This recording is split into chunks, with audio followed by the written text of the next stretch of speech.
Alright, Algebra 1B students, welcome to part 2 of lesson 9.4. In this video we will continue solving quadratic equations by factoring. Quick reminder of the two conditions that are necessary for us to solve these equations. First of all, the equation must be equal to 0. And secondly, we have to make sure the quadratic expression is in standard form. Remember, that means x squared comes first, then our x term, and then just the number.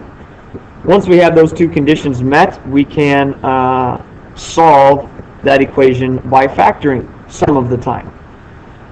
The only difference in this video is going to be the types of equations that we're going to look at.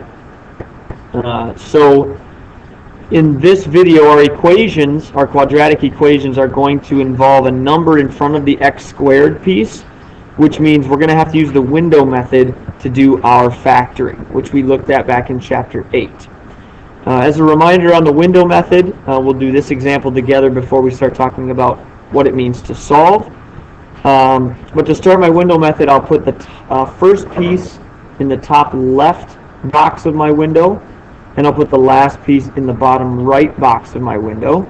And then I start this process by multiplying those two together, which in this case gives me 36x squared.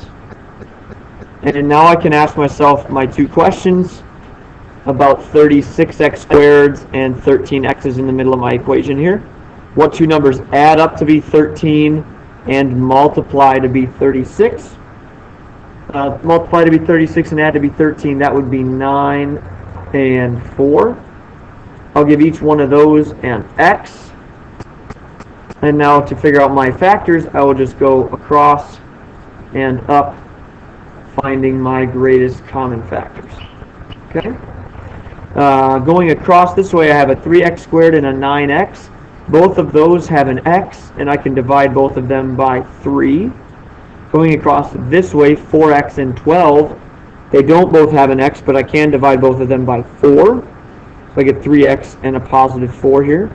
And then going up, I have 3x squared and a 4x.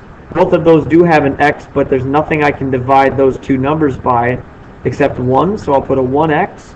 And then 12 and 9x, both of those don't have an x, but I can divide them both by 3. So my two factors then for this quadratic expression are parentheses 1x plus 3 and parentheses 3x plus 4. All right?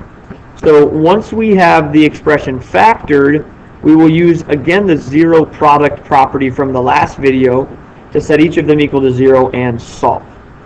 So as a reminder, the zero product property says if I have two things that are factors multiplied together, like in parentheses right here, x plus 3 times x plus 2, and they equal 0, I can set each one of those equations equal to 0 and then solve each one, and I get two different answers for x. X equals negative 3 here, and x equals negative 2 here. So if I skip down to solving this equation here, they want me to find two values for a, and I need to use the window method to factor this expression, and then I'll be able to get my factors and set each one equal to 0 to find my two solutions. The first piece is 2a squared, and then the last piece is a positive 18. If I multiply those together, I once again get 36 a squared. And then I can ask myself my two questions about 36a squared and my negative 15a's right here. I need two numbers that add up to be negative 15 and multiply to be 36. So add up to be a negative 15 and multiply to be a positive will have to both be negatives. And 36 and 15, that'll be 12 and 3. Both of those are going to get an A, and then I can go across and up, find my greatest common factors, and I will have my factors. Across this way I have 2a squared and a negative 12a. Both of those do have an a, and I can divide them both by 2.